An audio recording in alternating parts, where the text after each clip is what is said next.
You know, I'm not so much into the attack mode and all that other business. I'm into solving problems. Look at our country. Around the world, our friends think we're confused and our enemies are emboldened because we're not fixing anything in this country. Some strong comments from my former congressional colleague, now the governor of Ohio, John Kasich, on NBC's Meet the Press.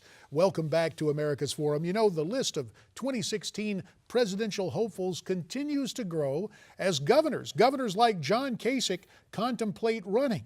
And according to a new CNN opinion research poll, people see governors by and large as better candidates, which has been a big realization by the body politic.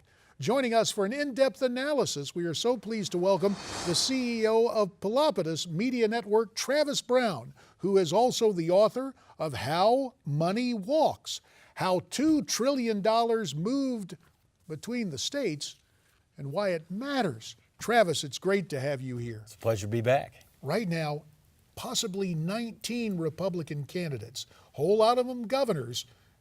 Why would a governor make a better president, in your opinion? Well, I think American voters understand that being a governor for one or two, or in some cases up to 4 different terms, we have 2 individuals that have served nearly 100 months in office, means that you have real chief executive experience in states. It means that they've been held accountable and been under duress during that time for the jobs and income that they say they're in favor of creating. We know the top 3 priorities of this next term, this next election, is going to be jobs, jobs, and jobs. So we can look at the chief executive records of nearly a dozen governors that might be in this race. Well, it sounds like a perfect way to segue. If somebody wants the top job in the country, how have they been at job creation? Who stands out in terms of that variable? Well, we can look at, I've just ran a quick analysis from the Bureau of Labor Statistics. We can look at for the months in office, the length of time, and ultimately get to the net private jobs. So we know that private sector employment is perhaps the most important indicator.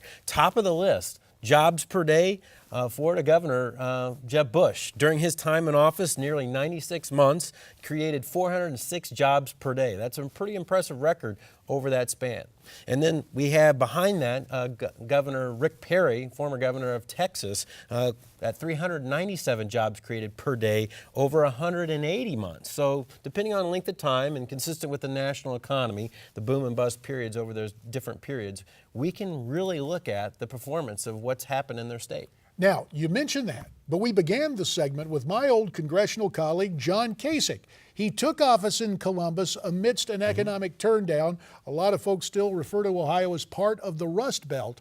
With all those variables in mind, how's Brother Kasich faring as Ohio's governor? Pretty well in the last 5 years. A lot of these governors that are vying, possibly announcing that they'll run, have records in the last 5 years. John Kasich has produced 226 jobs per day, or that equates to about 6,792 jobs per month. That is a pretty different trajectory change for the state of Ohio. Ohio, previous to him, was 49th in the country in job growth. There's signs that they're pulling and turning that around. We use this as shorthand, of course, governors as job creators, or is it shorthand? Do governors in the states really have more of a hands-on opportunity to attract industry and to be called job creators? They do. They absolutely do. John Kasich is a great example of that. In his term, just recently, they cut income taxes and overall tax reform by nearly $3 billion. So they can really change a course by lowering the price on work, and that's why we're seeing some of the positive results about Ohio changing. His neighbor, a state in Michigan, Governor Rick Snyder, also showing a trajectory change under his term. Looking at their record of just 50 months, 247 jobs per day created in Michigan, a state that used to be dead last in GDP growth. We can see real results within a short period of time from chief executives that run on the record. About 30 seconds remain, Travis.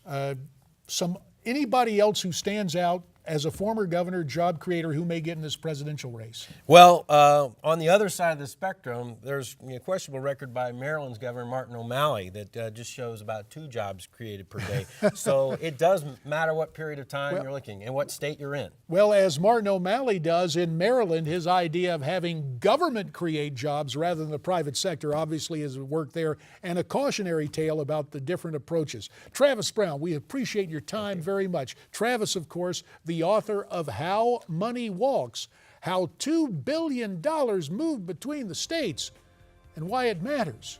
You bet it does matter. Travis, we do appreciate your time.